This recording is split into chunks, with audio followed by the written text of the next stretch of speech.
नमस्कार। मैं कनकलता झा आज आप लोगों के सामने कोई नहीं पराया कविता लेकर प्रस्तुत हूँ, जिसके रचनाकार हैं गोपाल दास नीरज।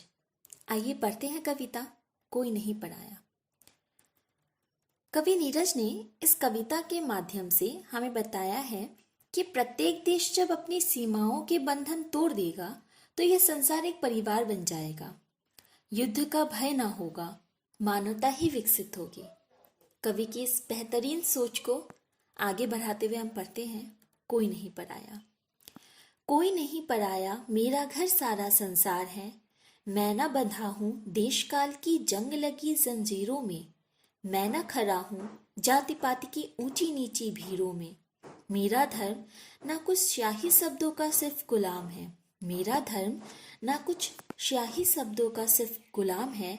मैं बस कहता हूँ प्यार है तो घट घट में राम है। मुझसे तुम ना कहो मंदिर मस्जिद में मैं सर टेक दूं। मेरा तो आराध्य आदमी देवालय हर द्वार है। कोई नहीं पराया, मेरा घर पूरा संसार है। अगर हम पूरे संसार को ही अपना घर मान ले तो हमारे लिए कोई पराया रह ही नहीं जाएगा। कवि कहते हैं, मैं किसी देश काल की जंजीरों में बंधने वाला नहीं हूँ। मैं उन पंक्तियों में भी खड़ा नहीं हूं जो जात पात ऊंच नीच को लेकर लड़ते भिड़ते रहते हैं। मैं किसी ग्रंथ का, किसी किताब का, किसी वेद का गुलाम नहीं हूं जो कुछ स्याही शब्दों से लिखे गए हैं। मेरे लिए तो जहां प्यार है, जहां प्रेम है, वहीं भगवान का निवास है। ना मैं मंदिर में सिर टेक सकता हूँ, ना मैं मस्जिद में सिर टेक सकता हूँ। मेरे लिए अगर कोई आराध्य है, मेरे लिए अगर कोई पूजनीय है तो वो मनुष्य है। और देवालय हर द्वार है, और मंदिर, मस्जिद, भगवान का घर, हर एक घर है। हर एक घर मेरे लिए पूजनीय है, क्योंकि मेरे लिए पूरा संसार जो है वो मेरा परिवार है। कहीं रहे कैसे भी मुझको प्यारा हर इंसान है। मुझको अपनी मानवता पर बहुत बहुत अभिमान है। अरे नहीं देवत्व मुझे तो भाता है मनुजत्व ही। और छोड़कर प्यार नहीं स्वीकार सकल अमृत्व भी। मुझे सुनाओ तुम ना स्वर्ग सुख के सुकुमार कहानियां। मेरी धरती 100 सर्गों से ज्यादा सुकुमार है। कोई नहीं पराया, मेरा घर सारा संसार है। कवि कहते हैं कि मुझे हमेशा प्यार चाहिए, प्रेम चाहिए, और मुझे हर इंसान से प्रेम है, और मुझे अपनी इस मानवता पर बहुत गर्व है, बहुत अभिमान है। मुझे किसी देवत्व की आशा नहीं, मुझे मेरा मनुजत्व भाता है, मुझे मेरे मनुजत्व से प्यार है। और कभी भी उस प्यार को छोड़कर मुझे किसी भी तरीके का अमृत पसंद नहीं। मुझे उस प्यार के बिना अगर अमृत भी दे दिया जाए तो मुझे वह स्वीकार नहीं होगा। मुझे उस स्वर्ग की सुंदर सुंदर सुकुमार कहानियां नहीं सुननी है। मुझे मेरी ये धरती ही स्वर्ग के समान लगती है, मुझे यहाँ ही रहना है। मैं सिखलाता हूँ कि जियो और जीने दो संसार को। जितना ज्यादा बांट सको तुम बांटो अपने प्यार को। हंसो इस तरह हंसे तुम्हारे साथ दलित यह धूल भी। चलो इस तरह कुचल न जाए पग से कोई शूल भी। सुख ना तुम्हारा केवल जग का भी उसमें कुछ भाग है। फूल डाल का पीछे पहले उपवन का श्रृंगार है। कवि कहते हैं कि मैं सबको यही सिखलाने की कोशिश करता हूँ कि खुद भी जियो और दूसरों को भी जीने दो। जितना हो सके तुम्हारे हृदय में जो प्रेम है वो चारों तरफ फैलाओ, और कुछ इस तरह से हंसो कि तुम्हारे पैरों के नीचे जो धूल पड़ी हुई है वो भी हंसने लगे, अर्थात नीचे से नीचे तबके के लोग भी तुम्हारे हंसी से हंसे। और कुछ इस तरह से चलो कि अगर तुम्हारे पैरों के नीचे यदि शूल आ जाए, वो भी कुचला ना जाए, उसे भी दर्द ना हो, यानी तुम अपने दुश्मन को भी गले लगाओ।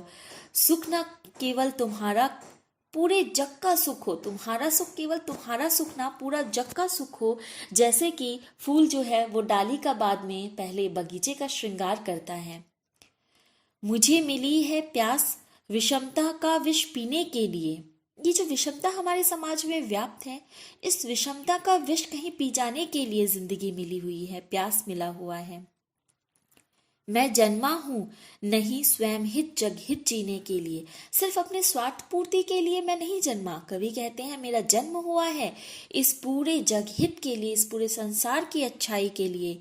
मुझे दी गई आग कि मैं इस तम में आग लगा सकूं। ये जो अंधकार छाया हुआ है हमारे संसार में, जो भेदभाव का तिमिर छाया है हमारे संसार में, इस तम को, इस अंधकार को कहीं खत्म करने के लिए कवि के अंदर यह आग है। गीत मिले इसलिए कि जग की सारी पीड़ा गा सकूं, और मेरे जो शब्द है इस पूरे विश्व की पीड़ा को गाने के लिए हैं।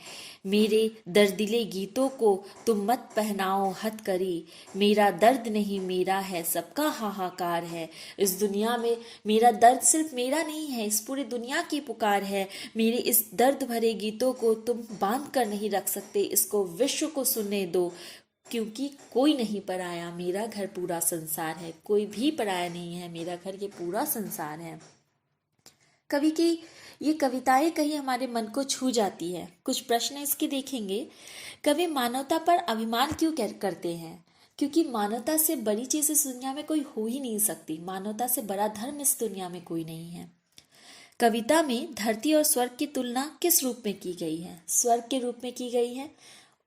हम इस कविता में स्वर्ग की तुलना, जिस सुख की तुलना हम स्वर्ग में करते हैं, जिस सुख की कल्पना हम स्वर्ग में कहते हैं, आपने बहुतों को बोलते हुए सुना होगा कि स्वर्ग में बहुत आराम है, बहुत सुख है।